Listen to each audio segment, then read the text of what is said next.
et invisibilium, et in unum Dominum Iesum Christum, Filium Dei unigenitum, et ex Patre natum, ante omnia saecula.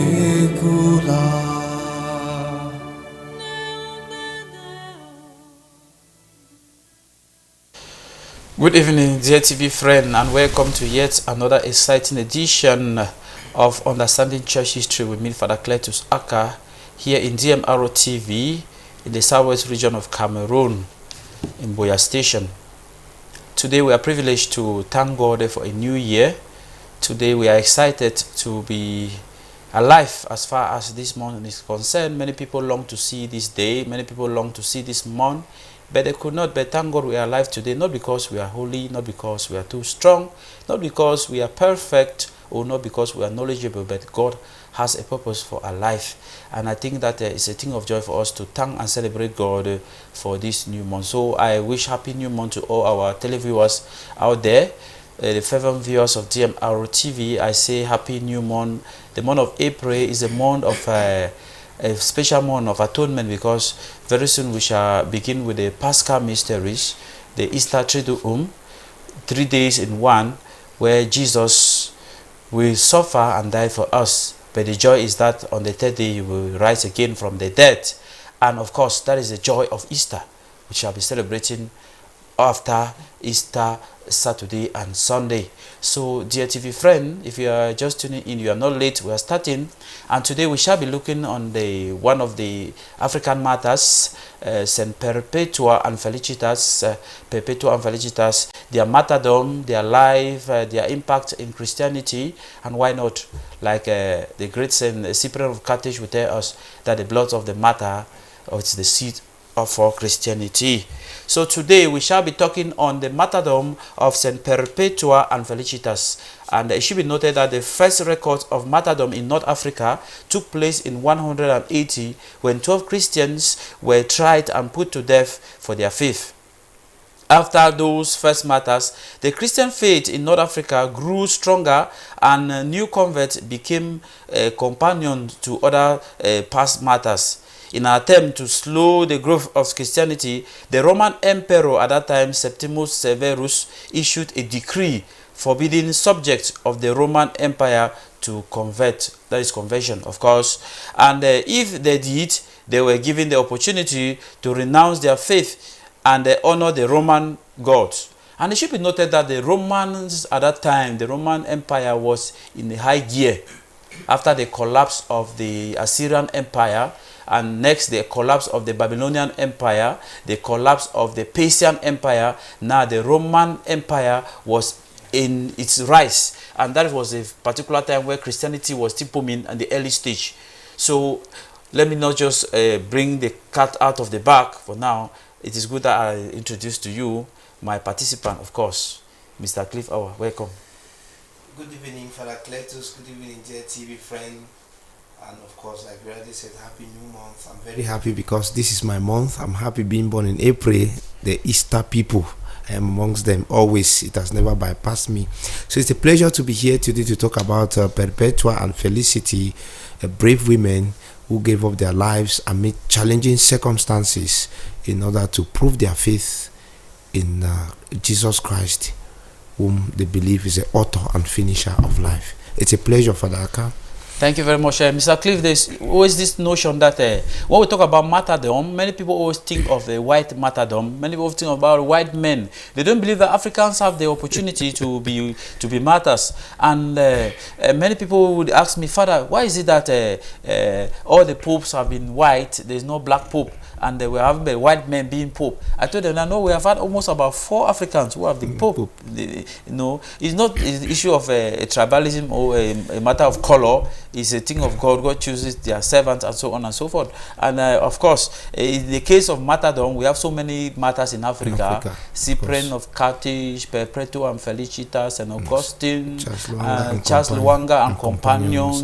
There are so many African martyrs and saints in heaven. So it's not a matter of racism that many people may think. So today we are going to talk about the martyrdom of Perpetua and Felicitas. They died, of course, 203 AD, Mr. Cliff Hour. And it's good that our viewers, you have a succinct and a deep and a correct biographies of these two wonderful women.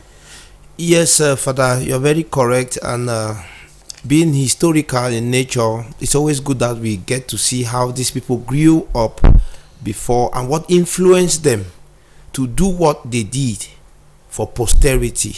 That is a fundamental historical aspect that all historians must want to delve into. And so it would not be good for us to be talking about Perpetua and Felicity without looking at their backgrounds and why they were so engaged in giving up their lives for the sake of Christ. We must first of all know that Viva Perpetua was a 22-year-old noble woman who got married and was arrested at the time of when she was still struggling to become a Christian. And of course, she also had a mother living with her, and then she had also given birth to a son, and she was still nursing that young child. Her father was a pagan, but the mother was a Christian, a newly converted Christian, and a younger brother too. She had two brothers.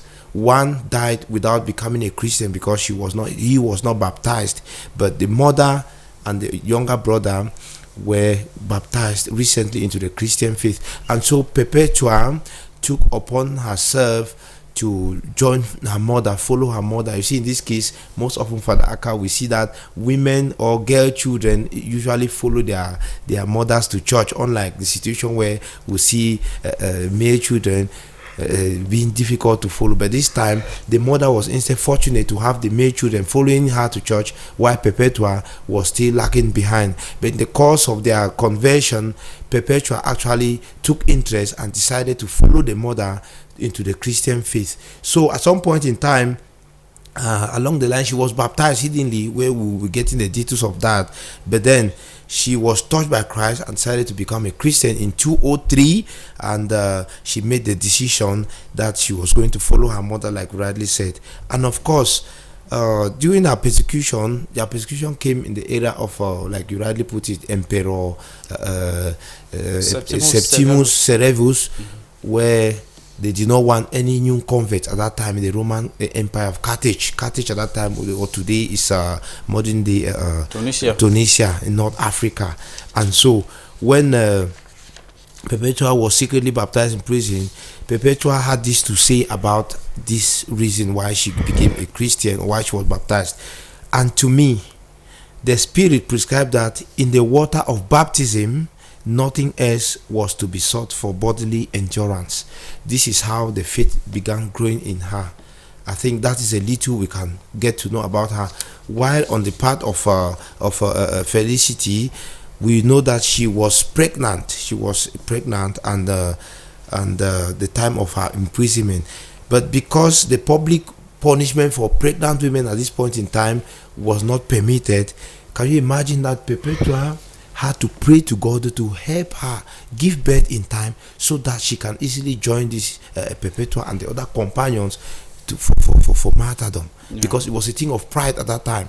So when she put to bed, she was even mocked that she would not be able to face the torture and pain at that time. So when she put to bed, she actually gave thanks to God for answering her prayers that she had put to bed at one time. And then into the labor, she delivered a baby girl who was adopted by the Christian mother at this time. And so Saint Perpetua and Felicity were separated by status, yet in life and death, these two women from the early 3rd centuries of Carthage, North Africa, were sisters both in Christ. The catechumens were arrested along with their companions. Actually, 5 of them were arrested under a decree of Emperor Septimus Severus that forbade anyone to become a Christian. And of course, these are celebrated, Father Cletus, March 7 each year each liturgical year.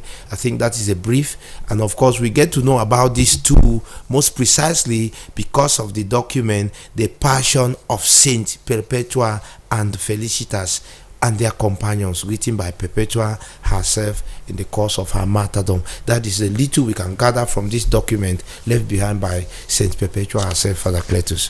Thank you very much, Mr. Cliff Hour, for giving us a succinct, short, but very insightful history of the early life of Saint Perpetua and Felicitas. Of course, you can call it Felicity or Felicitas. And it should be noted that according to Eusebius, the historian, in his book, The Ecclesiastical History, says Saint Perpetua and Felicitas were Christian martyrs from Carthage, modern-day Tunisia. They were arrested during the persecution of Christians under Emperor Septimus Severus in AD 203. Perpetua was a noble woman, a young mother, while Felicitas was a pregnant slave. So therefore, Felicitas was a slave to Perpetua. So therefore, their imprisonment and visions came as follow. Perpetua kept a personal diary during her imprisonment. In fact, it is said that Eusebius had a hold of this dictionary.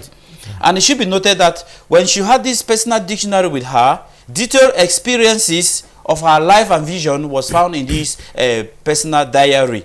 She had a vision of a ladder leading to heaven, symbolizing her impending martyrdom. Felicity, who was heavily pregnant, prayed and gave birth before execution. And she delivered her child just before her death. You can imagine, Mr. Clifford, in those days, as we began this martyrdom, I told you that in those days, martyrdom was an honor. And that is why Eusebius, the historian whom I love so much, will say this about martyrdom. He says, martyrdom is viewed as a testament to divine power and saw the endurance of Christians as a proof of God's presence in their life. So Eusebius highlights how many martyrs died for the sake of Jesus Christ. They died lovingly. They died joyfully. Imagine, when we go ahead, we'll see that these two women were sent in an arena or amphitheater. When they got there, they were being beaten and hit by animals. They didn't die, and you see how they will finally be be killed by a sword. And this shows that they really love Jesus, and they did everything possible to follow Christ in their own way. So, Jesse, please, could you give us a brief history of Felicitas and Perpetua?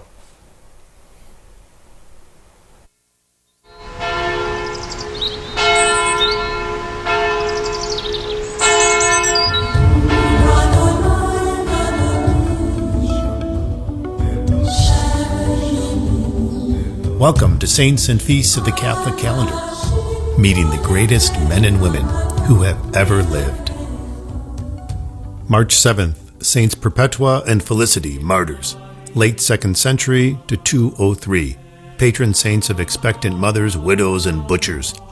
They bled to death as pagan eyes drank in the spectacle.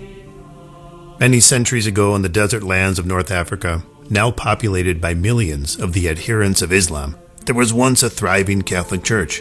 Dioceses, bishops, theologians, shrines, schools, monasteries, convents, and saints filled the towns hugging the southern coast of the Mediterranean Sea.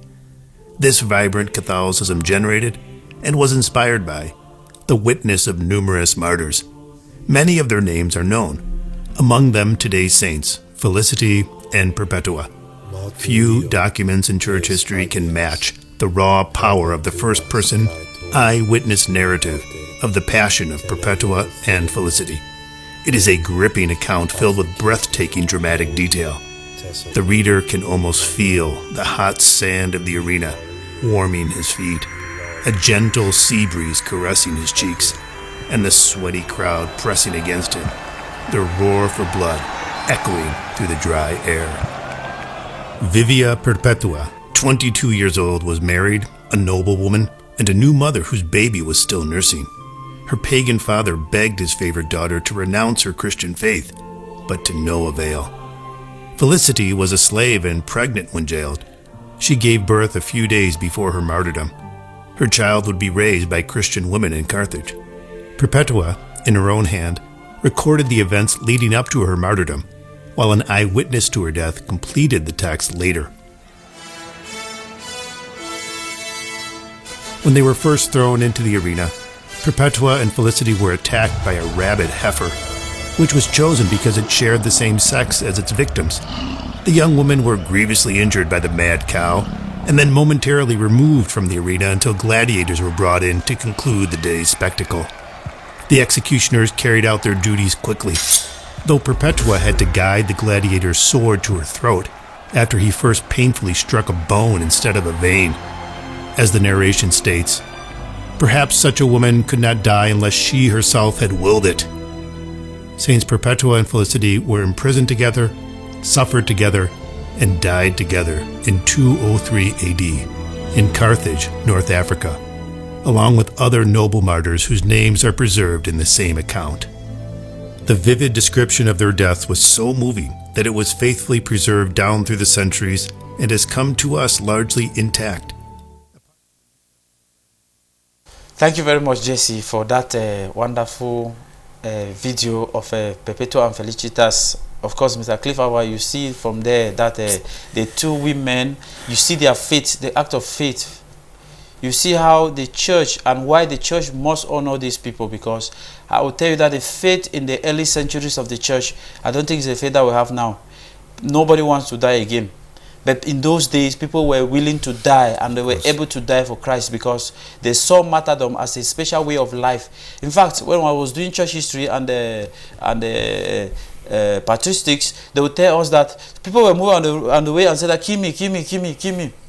And I tell you, so it was something that was very common in the early church. So dear TV friends, we are just tuning in. We are on to the program Understanding Church History, and the topic for today is the martyrdom of Saints Perpetua and Felicitas, who live around the 2nd century of the church, right up to 203 AD, Anno Domini, in the year of the Lord. So today we are talking about their life, their death, what we can learn from them, and the future prospects. And we given the time that we are living into now, we'll talk about this crisis in the northwest and southwest regions of Cameroon. Many people have been killed. Many people are still dying. And what can we learn in relation to martyrdom in the early days of the church? Mr. Clifford, let us go back again and analyze their arrest and martyrdom, because from the video, they gave us something clue, but let us try to analyze it and see the act of faith in these women.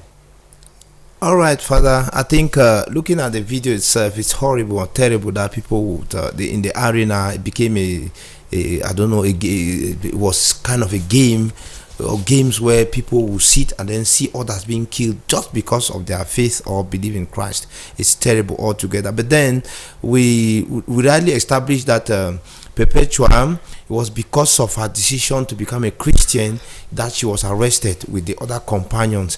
And of course, like we also saw in the video there, her father personally went to her severally when she was locked up to ask her to renounce her faith in order that she could not be baptized, and to refuse that faith. But then, surprisingly and wonderfully, this is what the Perpetua records about the conversation with her father. Let me read it verbatim. Father, do you see this vessel lying here to be a little pitcher or something else? Can it be called by any other name than what it is? And he said no. Then Perpetua said, neither can I call myself anything else than what I am, a Christian. Very important, Father Cletus. We are taking this one from the Passion of Saints Perpetua and Felicity. And of course, anxious about her young son, Perpetua was permitted to bring her infant son into the dungeon so she could care for him until he could get to the age where some other persons or family members could take care of him. These are acts of courageosity. Look at the young mother in the dungeon, only taking her child to win and then preparing him for some other person to take care of. Now, when Felicitas was mocked because of the pregnancy she was going through, she was mocked that she would not be able to undergo the torture that await her in the dungeon, and why not in the arena. But then this is what she responded. Now it is that I suffer what I suffer. But then there will be another in me who will suffer for me, because I am also about to suffer for him. You see the faith that these women had. This is a slave making this kind of profession of faith. And so they were arrested along with their companions. And of course, as they were arrested amongst them, we have amongst them under Septimus's order to be arrested and tortured. Now they were taken to the arena where they will meet their impending doom and martyrdom. Worthy of note is the fact that before they went to before they were imprisoned, these two had a final meal. The martyrs celebrated agape supper, the love of God, supper and the love of God, encouraging themselves that they should not give up on their belief and on their faith, Father. And so when it was time, the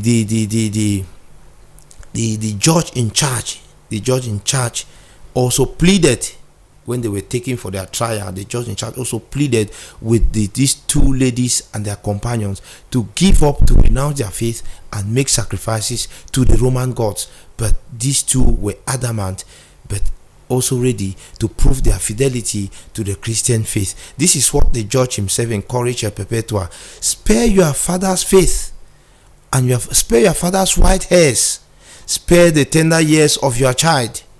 Offer sacrifice for the prosperity of the emperors. But Perpetua refused. And so, when she was asked directly, she responded, I am a Christian. And of course, that was what got the emperor provoked.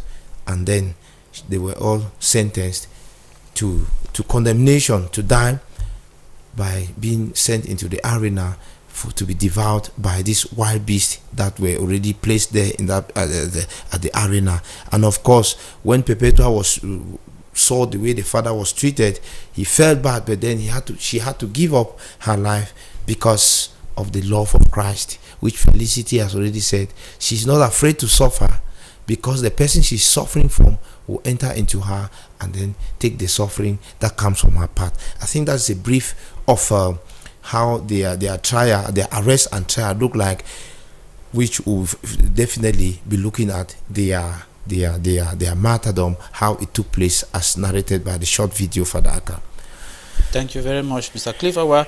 You look at it very well, you see that it wasn't easy. According to Eusebius' account, he says their trial and condemnation came as follows. The group, which included other catechumens like Revocatus, Saturninus, and Secundulus, was condemned to death in amphitheater. Yes.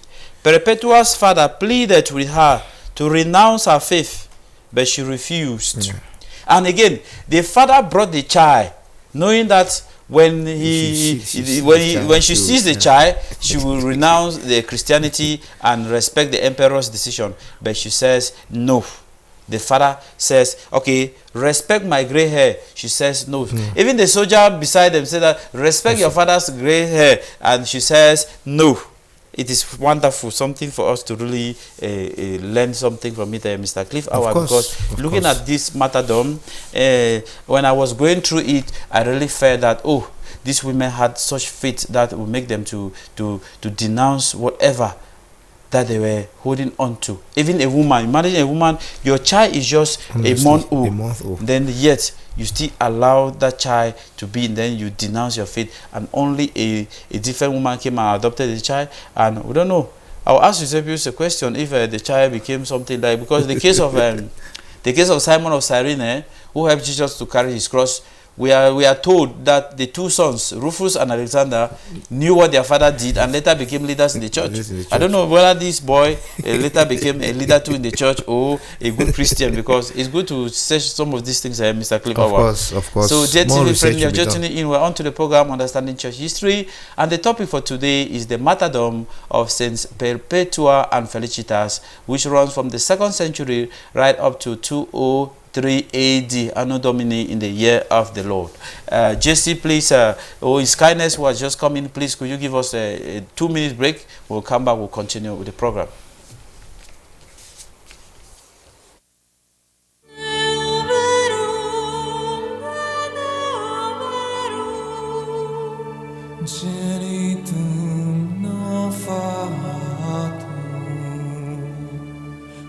substantialem vatri, per quem omnia facta sunt.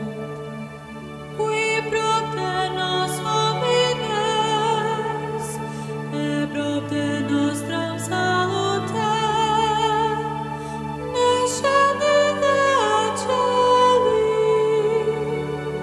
Et incarnatus est de Spiritu Sancto ex Maria Virgine et homo factus est.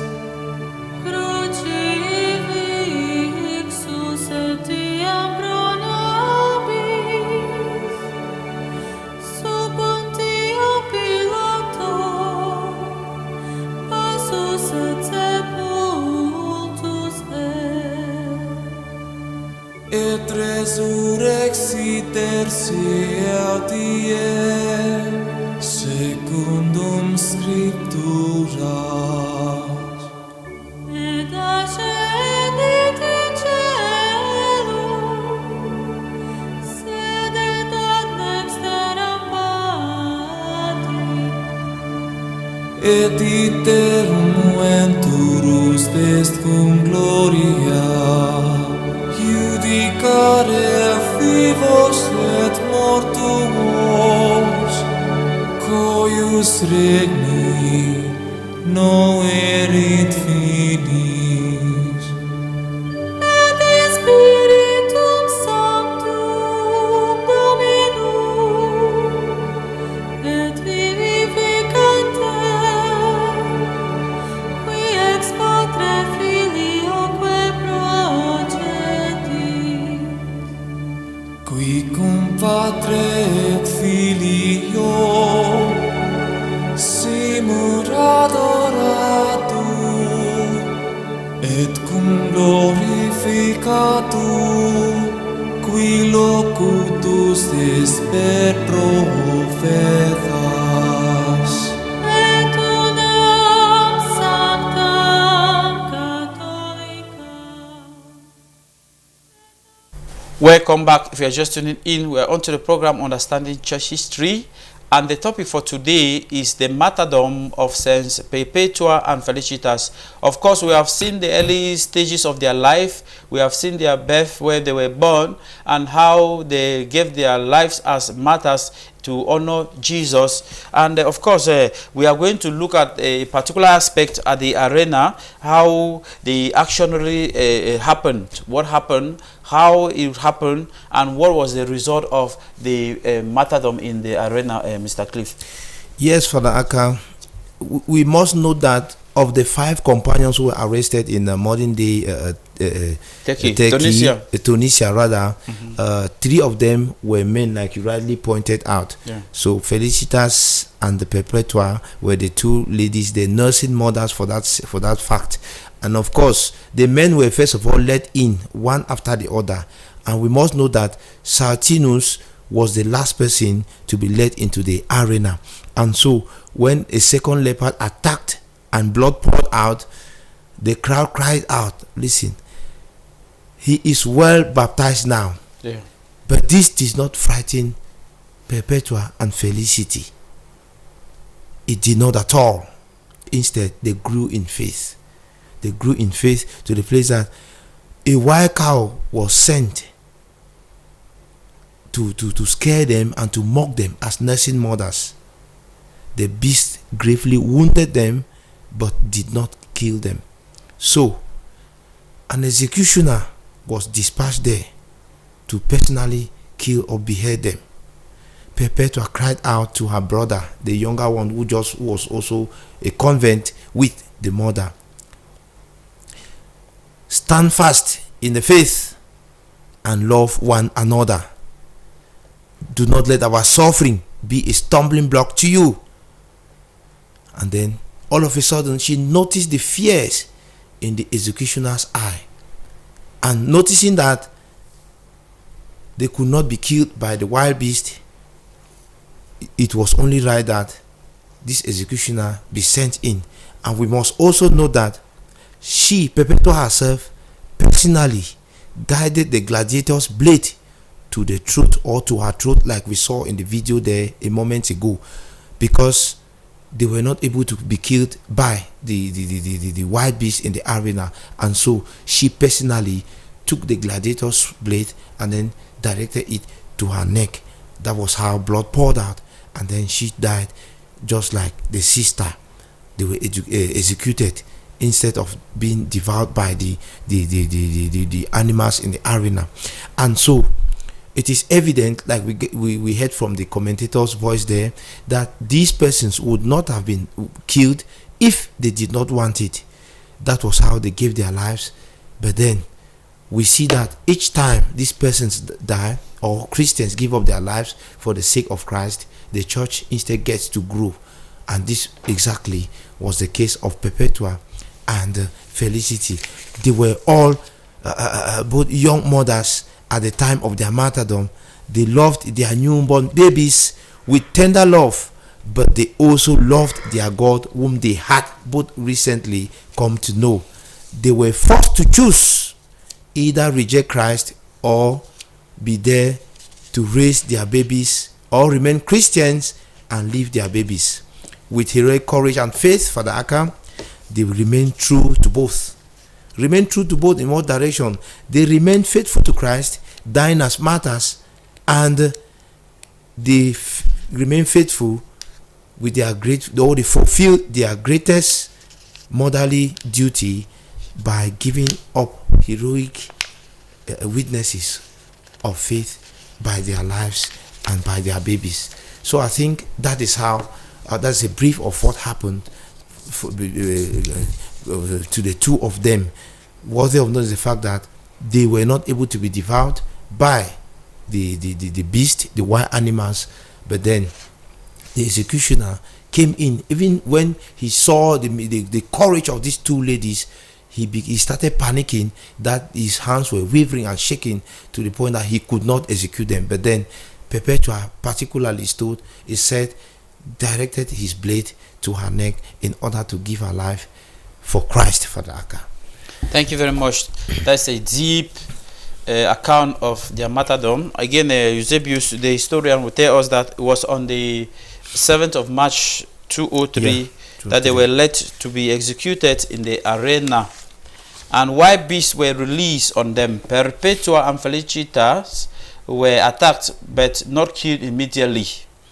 Eventually, they were executed by the sword, with Perpetua gaining the hand of the trembling executioner to her throat. Yeah. When Perpetua and when gave that speech that you read there, and it is recorded that the executioner trembled. Yes, of course. Seeing the fate of this young girl, the child was there crying, but she says, "I cannot renounce my faith. I cannot deny Jesus at this particular moment."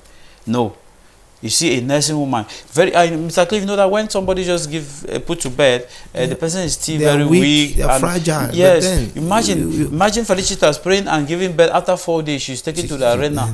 Imagine the pain. She's still that childbirth, that pain. The pain is there. She's still experiencing it. I think it was a wonderful thing that they did, and of course, the lives of martyrs is something that we need to really look into it. Mr. Cliff Hour, let us briefly look at their legacies, what they left behind, because it is always important to know the legacy, what we can learn from the martyrdom of these two people, because whenever we talk about any church history topic, it is for us to learn, because the secret, of course, sometimes of the future lies in the past. We cannot really outshadow the past like that, because the past is always important for us to have a better future tomorrow. So let us build on the foundation, which is the past, to get a future, a better, why not, house of God.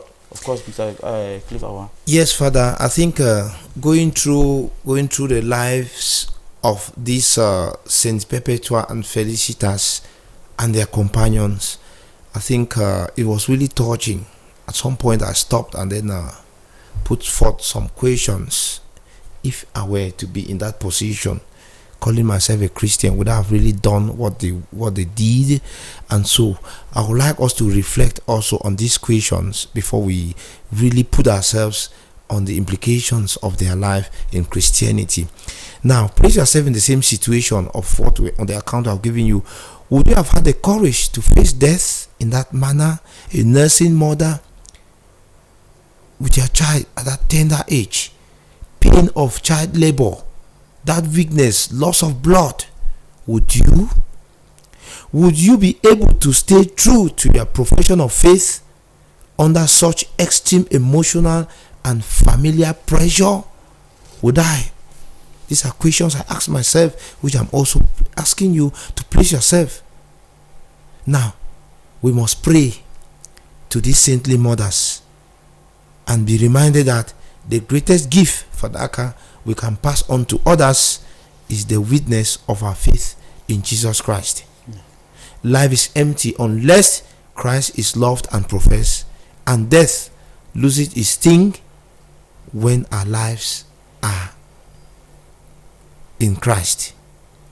Just like Felicitas told us that she is not afraid to suffer, because the person for whom she is suffering will get into her and take that suffering. And I think this is just the extraordinary courage that Christ gave to them. Christ had to exhibit himself through these ladies. Christ demonstrated himself to them, gave them that energy. And of course, I read one book, the title cannot really come, where it tells us that Christ gets his most active soldiers in times of persecution. And we have also and always established that in times of persecution, it is faith that is made visible. So I think these are some of the things we can learn from the lives of these saints and their companions, Father. And of course, it is always encouraging to read the lives of the saints, because by reading them, some of these virtues, we copy them without even knowing. We can be able to stand firm in the face of trials, persecutions, without even knowing, because their examples lends us the same courage when we will not be able to know when we are doing or saying. Because Christ himself has said, when such moments come, don't bother. I will tell you what you will see before these persons. And of course, these are practical realities that we have seen in the martyrdom of Perpetua and Felicity, where Christ was with them, told them what to be said in front of their executioners and their judges, and of course they finally gave up their lives for the sake of Christ, Father Aka. Thank you very much. Eusebius would say that Eusebius of Caesarea, the early church historian, did not specifically write about Perpetua and Felicitas, of course, but he wrote some few tips. However, in his ecclesiastical history, he frequently emphasized the ability of martyr and martyrdom and the triumph of Christian faith over Roman persecution.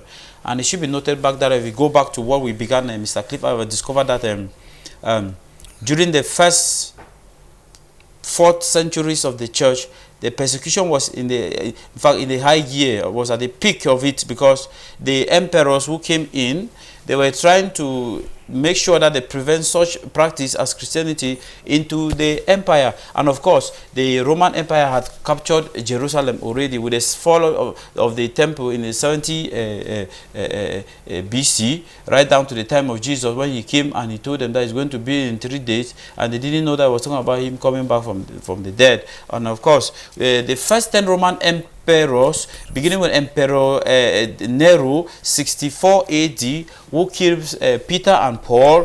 Then after him, you have Marcus Aurelius, Septimius Severus, and so on, right down to the last of the Roman emperor, who was, of course, Diocletian, who lived from 301 to 303. And when he came in, he vowed to destroy Christianity. He burned all these books, the crucifix, and so on.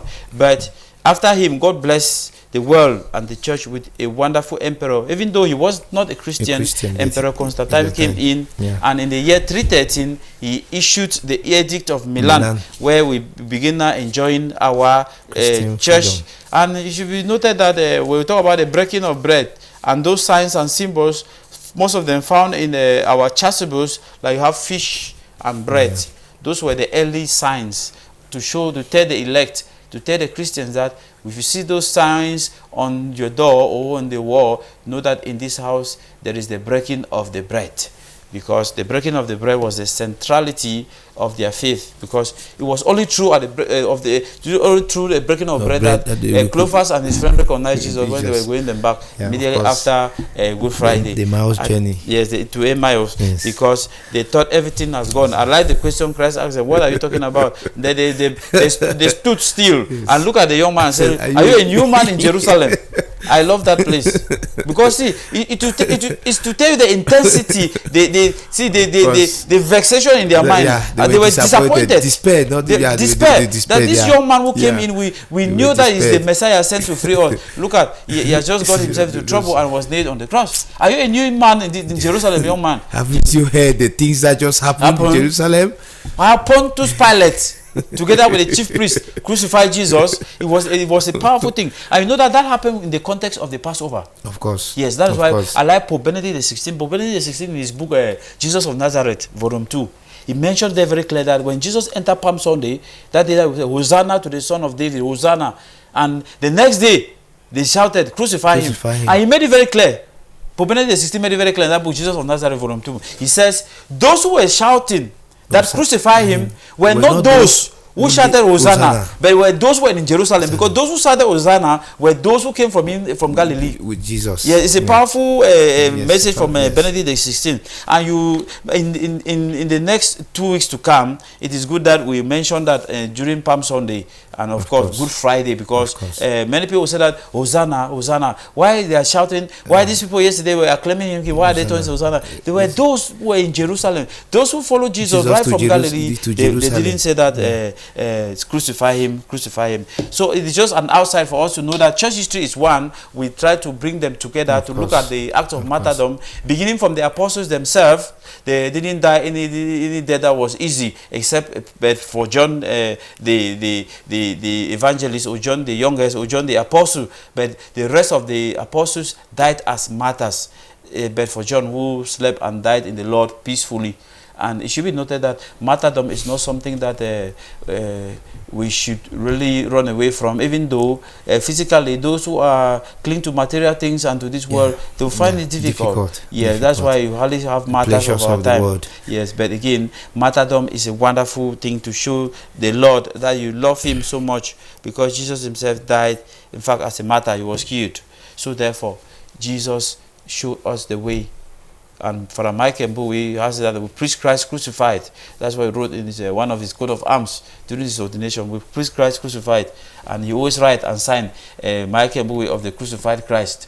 Because many people now, Mr. Cliff Hour, are trying to relegate the cross. Yes, in the gospel. So I think you say something about that here, because we're talking about martyrdom here. Because if you preach martyrdom in certain churches now, people will leave here. Yeah, they don't have time that Christ has died and given us. I remember in a Protestant theology taught us by Reverend Father Jules Peters, he was very clear that the Protestant, they believe that when Jesus died on the cross, a white dress covered everybody. So when God looked at the earth, what he sees is a white dress.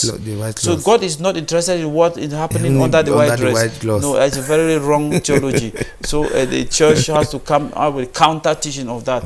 So just a brief relating the martyrdom of Perpetua and Felicita to our own context now, where we are living in this time of our lives. Yes, Father. Before I get to that analysis, I want us to look at in his book.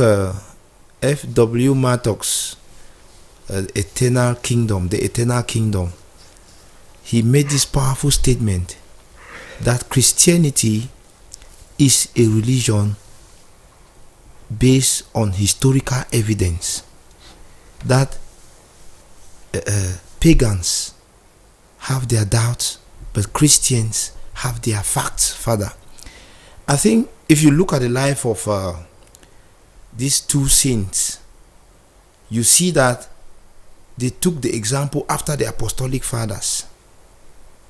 They saw the facts in the lives of the apostolic fathers.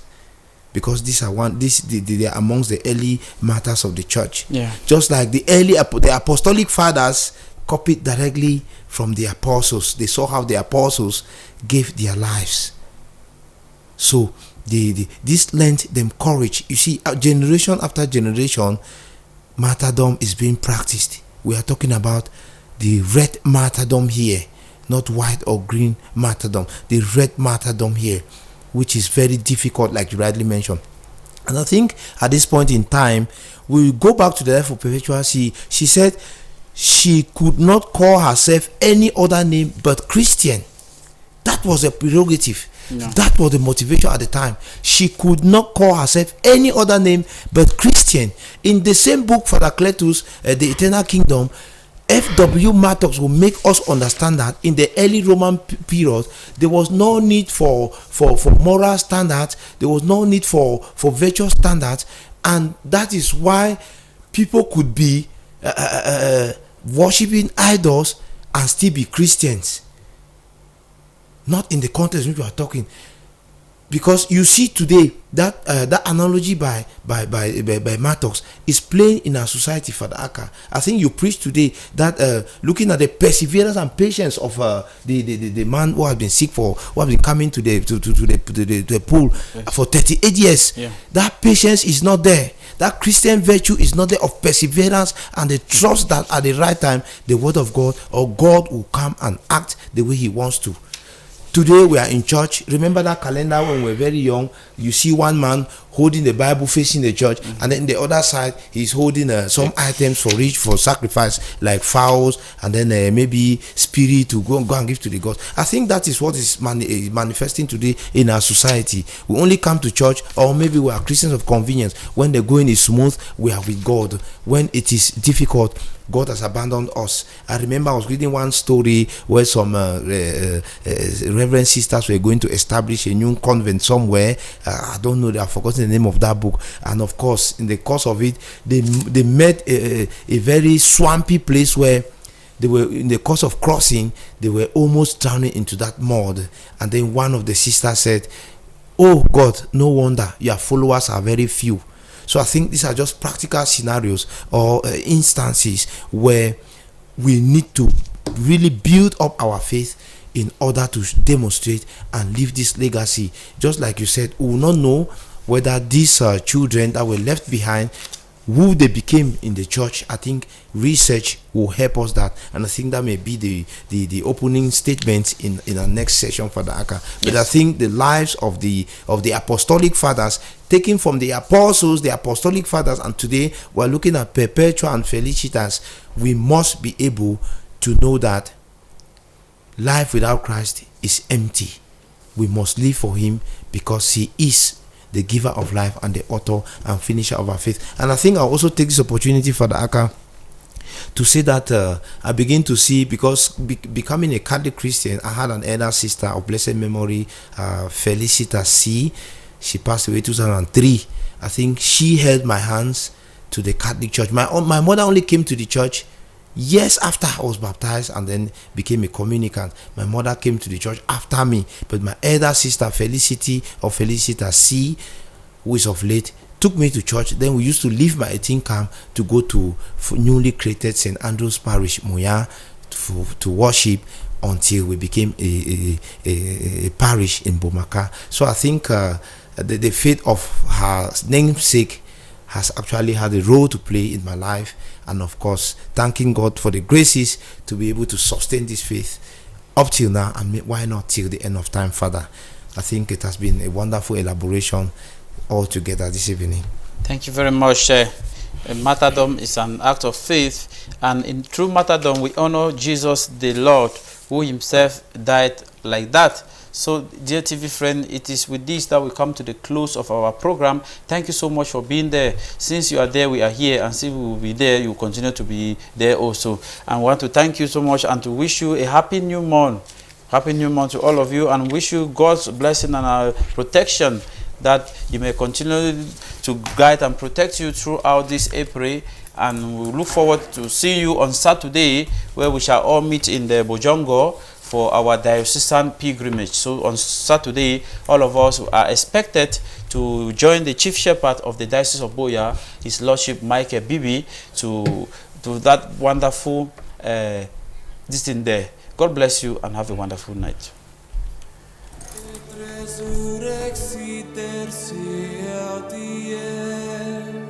Secundum Scripturas.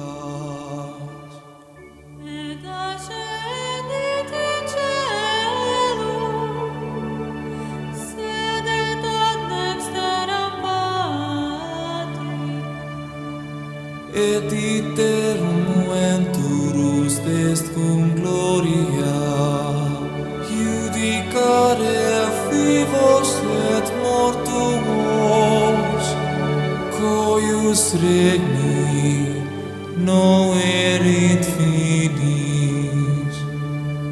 et in Spiritum Sanctum Dominum, et vivificantem, qui ex Patre Filioque procedit, Qui cum Patre et Filio simur adoratur, et cum glorificatur, qui locutus est per profetas.